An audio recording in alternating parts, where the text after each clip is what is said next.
Nos chemins de conscience, c'est une aventure humaine au cœur de chacune et chacun d'entre nous. Comment mieux vivre en paix, d'abord avec soi-même et puis entre nous? Quelles sont les techniques, les trucs et astuces de celles et ceux qui parviennent à vivre avec plus d'harmonie? Je m'appelle Alexandre Devina et c'est avec joie que je vous ouvre cette porte vers une vie plus en conscience. Sur nos chemins de conscience, avec Pauline Wald, écrivaine, réalisatrice mais aussi accompagnatrice de projets de livres. Salut Pauline. Salut Alexandre. À la lecture de ton second livre, Enseignement de la montagne, ça démarre par ces 17 jours de méditation en silence. Et je me demande ce que cela t'apporte au quotidien et si tu continues de pratiquer d'ailleurs. Oui, je continue de pratiquer. Et en même temps, je dois y mettre de la nuance. Donc en effet, j'ai fait une retraite de 17 jours où là, j'ai médité presque 10 heures par jour. J'en avais fait une de 10 jours avant aussi. En tout, j'ai dû faire 3 retraites de méditation en quelques années. Et je me rends compte que cette retraite de 17 jours, ça m'a vraiment permis de m'offrir un temps hors du temps, où j'ai pas parlé, où j'avais pas mon téléphone, où j'étais vraiment seule avec moi-même, seule avec mes émotions, mes sensations, mes pensées. Et je souhaite à tout le monde de vivre cette expérience, rien que pour être le témoin de tout ce qui se passe en soi, alors qu'on est en train de quasi rien faire en fait. Parce qu'en fait, quand t'es en retraite de méditation, t'as tes repas qui sont servis et toi t'es là, en fait, t'as juste à être assis sur un tapis de méditation.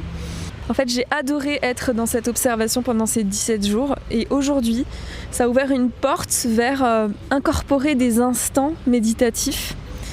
Donc je vais pas forcément m'asseoir sur un coussin de méditation pendant 1 heure, mais par contre, j'aime beaucoup me laisser de l'espace et des pauses entre mes différentes activités où je prends le temps de regarder autour de moi, où je prends le temps de ressentir ce qu'il se passe en moi. Ça me permet d'apporter de la conscience sur là où j'en suis, mes process, plutôt que de courir dans une roue de hamster. Et en plus, moi, j'ai déjà fait un burn-out. Donc, en fait, ça m'aide de m'offrir des temps de silence et de rien. Cette retraite de silence, c'est une expérience que tu ferais de nouveau?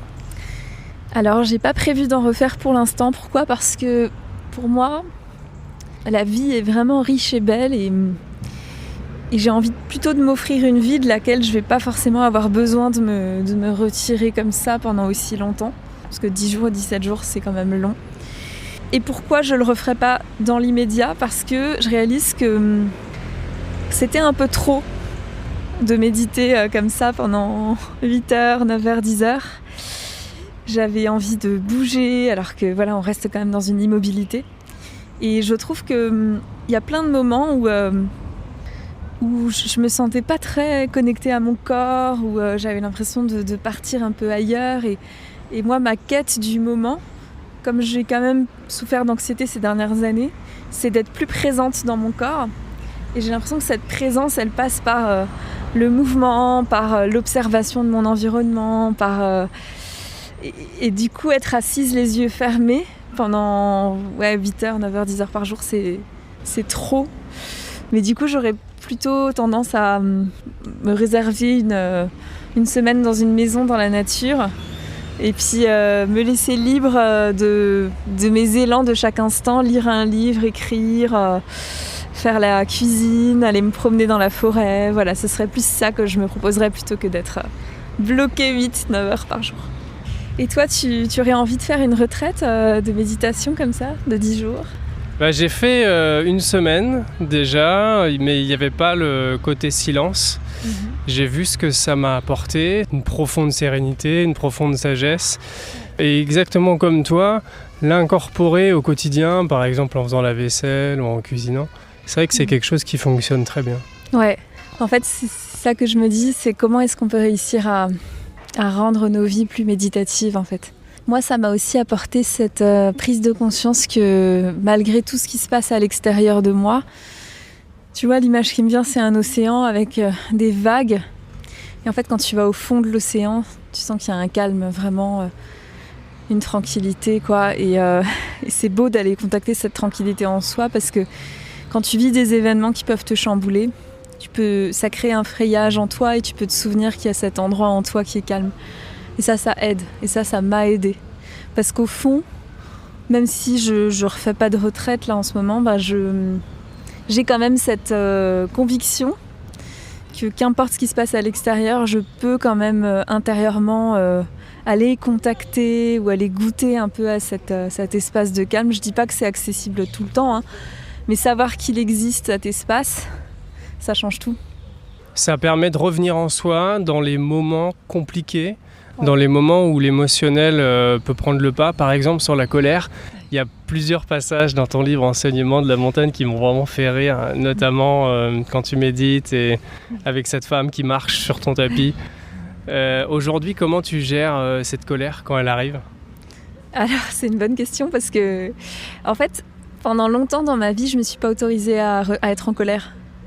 Je pense qu'il y a un truc lié au fait d'être une femme aussi qui doit jouer, parce qu'on considère qu'on a le droit d'être triste et de pleurer, mais on n'a pas forcément le droit d'être en colère, en fait, ou d'exprimer de la colère. Et donc moi déjà, on va dire que ces dernières années, je me suis autorisée à ressentir et même à exprimer des limites, à vraiment à ressentir cette colère en moi, et ça a été assez nouveau et à la fois, ça a été agréable parce que ça me fait me sentir puissante d'une certaine façon, mais d'un autre côté, je vois bien qu'en fait, ça peut être extrêmement douloureux de ne pas savoir quoi en faire aussi. Et aujourd'hui, je dirais, quand je suis en colère, je me dis, tu as une limite qui a été dépassée, donc tu as peut-être une limite à aller replacer aussi à l'extérieur dans certains cas. Et ça, je vais m'autoriser plus à le faire. J'essaye d'en profiter pour rentrer en moi et de me dire... Est-ce qu'il n'y aurait pas ton enfant intérieur qui aurait été touché par quelque chose en lien avec des choses que tu as vécues justement dans ton enfance ? Parfois, ça peut m'aider d'aller en contact de l'enfant en moi qui a vraiment souffert d'une situation. Et en fait, cette colère, elle est aussi proportionnellement intense à l'intensité de... Quand j'ai vécu ça enfant ou quelque chose de similaire, ça a été d'une intensité énorme et j'ai pas pu... justement me défendre ou exprimer cette colère ou quitter la situation, et donc d'où l'intensité. Et du coup, ce que j'aime faire, c'est vraiment aller dire à mon enfant intérieur, je t'ai entendu, reconnaître ce qu'elle a pu vivre. C'est une forme de fonctionnement nouvelle pour toi qui peut-être a modifié tes relations, ton entourage, j'imagine. T'en parles un peu dans le livre par rapport à la famille, aux amis. Comment tu le vis, ça ?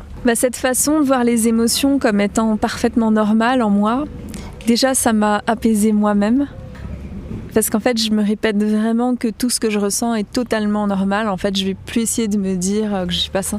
Enfin, il y a toujours une pensée en moi qui est là et qui se dit mais oh non, c'est pas normal de ressentir tout ça. Il y a toujours cette voix, mais j'arrive quand même plus facilement à me valider dans ce que je ressens et à faire la part des choses entre ce qui m'appartient, ce qui est lié au fait que j'ai vécu des événements peut-être en étant enfant qui font que c'est beaucoup plus difficile à gérer une situation plutôt qu'une autre pour moi aujourd'hui.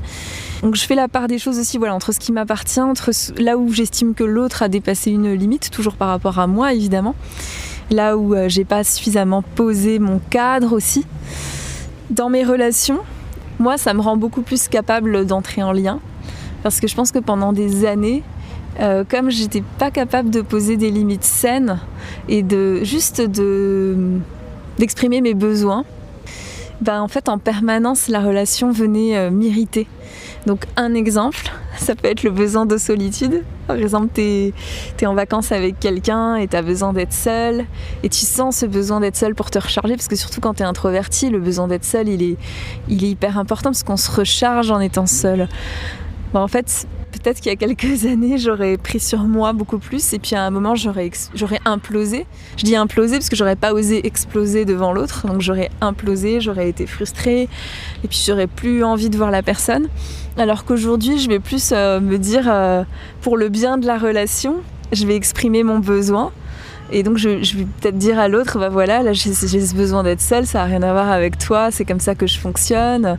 Et est-ce qu'on peut co-créer ensemble à partir de mon besoin ? Et toi, comment ça résonne pour toi, comment c'est ? Et en fait ça aujourd'hui, cette communication-là, elle sauve beaucoup de relations et moi ça me permet de moins être dans cette fuite aussi, dans cet isolement, donc c'est assez révolutionnaire.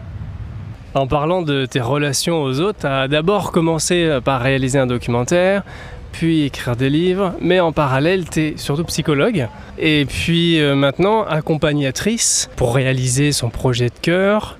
Et aujourd'hui, tu te lances dans cet accompagnement pour aider des personnes qui veulent écrire un livre. Comment tu vois cet accompagnement? Comment tu le vis surtout?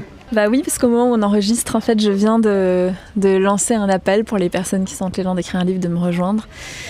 Et comment je vois cet accompagnement?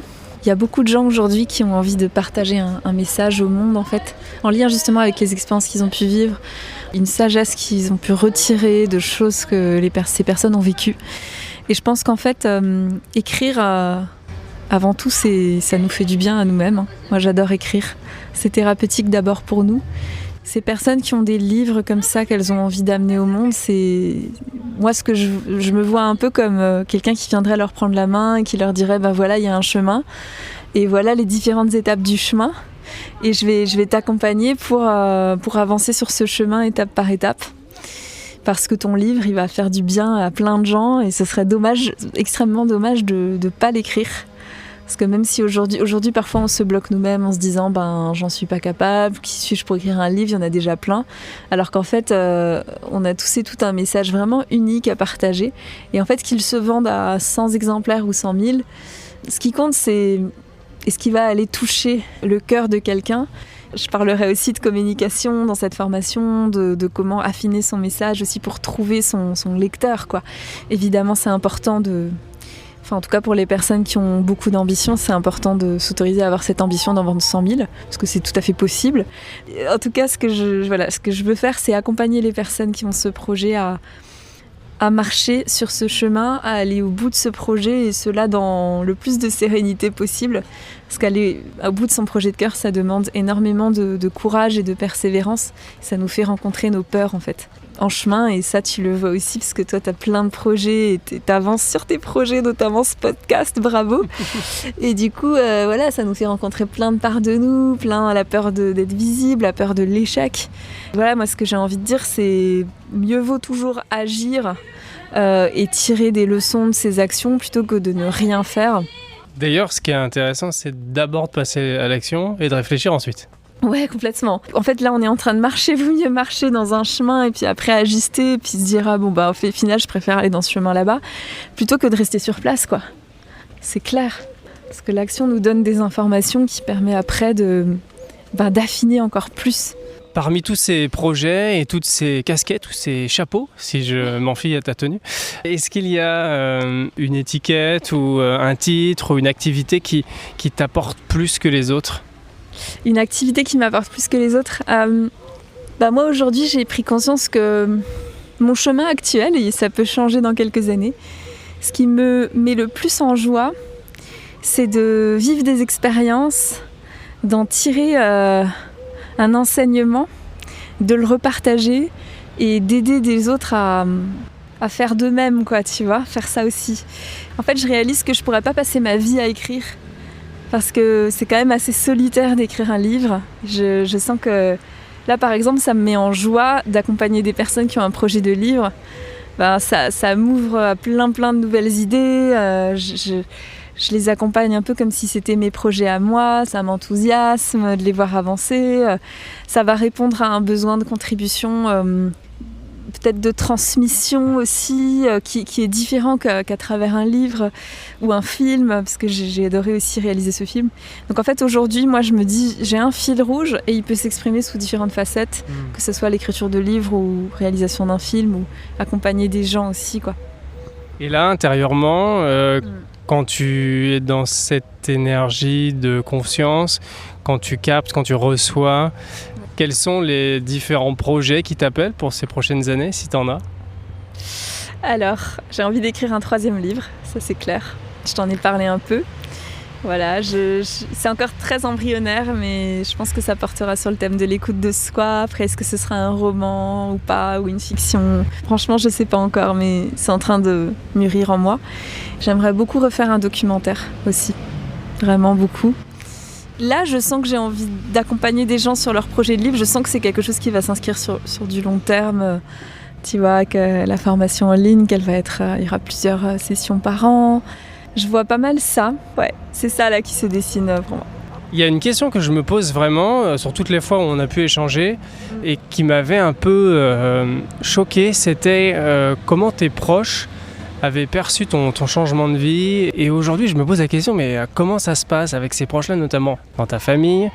Où t'en es par rapport à tout ça? Ce que j'avais dit pendant la formation en ligne dont tu as fait partie, c'est que quand j'ai décidé de changer de vie, parce que ce que j'ai pas précisé, c'est que moi j'ai passé 7 ans à travailler dans le secteur bancaire à Paris, après une école de commerce. Puis à un moment, j'ai démissionné pour partir marcher sur le chemin de Compostelle. C'est là que j'ai réalisé mon documentaire, puis écrit mon premier livre, et puis tu connais la suite. Beaucoup de gens autour de moi, quand j'ai quitté mon job pour marcher, sans plan B clair, m'ont dit « T'es complètement folle, tu fais une grave erreur, t'es en train de gâcher ta vie ». J'ai été beaucoup dissuadée par mes proches. Ça n'a pas été facile à gérer. En fait, moi, ce qui m'a aidée, c'est de vraiment me connecter à moi-même, parce que j'avais cette certitude que j'étais pas faite pour être dans le secteur bancaire, parce que j'avais de toute façon des symptômes du burn-out. Et je me suis dit, mais en fait, si tu restes là, tu vas t'éteindre. Et c'est presque un choix à faire, en fait, de se choisir soi, de choisir la vie en soi. Et c'est extrêmement stressant, parce que on a besoin d'une tribu pour se développer, ça fait partie des besoins primaires. Donc je me suis un peu éloignée de ma tribu, à ce moment-là plutôt familiale, pour m'ouvrir à une autre tribu. Donc j'ai commencé à rencontrer des gens qui avaient changé de vie, ça m'a beaucoup aidée à me connecter à des personnes qui avaient fait ces choix-là. Et de se dire qu'en fait, nos proches nous parlent de leur peur, c'est leur peur à eux. Et donc une fois que moi j'ai vu ça, je me suis dit ok, en fait, ce qui compte pour moi c'est le lien avec eux. Donc là, ils me parlent de leur peur. On peut essayer de les rassurer, mais si on voit que ça ne marche pas, on ne peut pas passer sa vie à les rassurer non plus. Et puis surtout, ce qui est important, c'est de se rassurer soi le plus possible pour continuer à avancer. Et puis parfois, de mettre certaines limites, quoi, et de leur dire qu'on ne souhaite pas parler de ce sujet. Oui, c'est sûr que parfois, c'est mieux d'éviter certains sujets. Tes proches te soutiennent dans tes projets là, parce que toi aussi, t'as pris un chemin qui n'est pas forcément classique. Ouais, c'est vrai que j'ai souvent été en marge et je me suis beaucoup réorienté. J'ai de la chance que mes proches m'encouragent jusqu'à ce que je me rende compte que finalement, qu'ils m'encouragent ou non, c'était pas important. Là, récemment, je me suis rendu compte que ce qui était important, c'est la tribu. J'aime beaucoup ce nom que tu emploies, parce qu'en fait, rencontrer et passer du temps avec des gens qui sont dans cette même démarche que toi, et certains qui ont déjà réalisé des choses, c'est super important, c'est très encourageant. Ça crée une émulsion intérieure et c'est comme un booster en fait. C'est vrai, je confirme. C'est hyper important que des gens nous montrent que c'est possible par leur exemple, du fait qu'ils le font, qu'ils marchent sur ce chemin-là. Je pense que ça joue un rôle important dans la réalisation de nos projets, d'être entouré de gens qui le font. Et est-ce que tu as des conseils ou des encouragements plutôt que des conseils à donner aux personnes qui nous écoutent et qui souhaitent se lancer dans leur projet de cœur? Tu leur dirais quoi?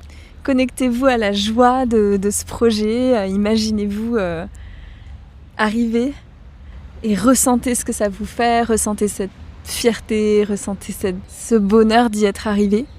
Et puis ensuite, dès que vous voyez qu'il y a des peurs qui apparaissent, allez les examiner, allez les questionner et puis continuez d'avancer sur ce chemin et faites-vous aider dès que vous en avez l'occasion. Demandez de l'aide.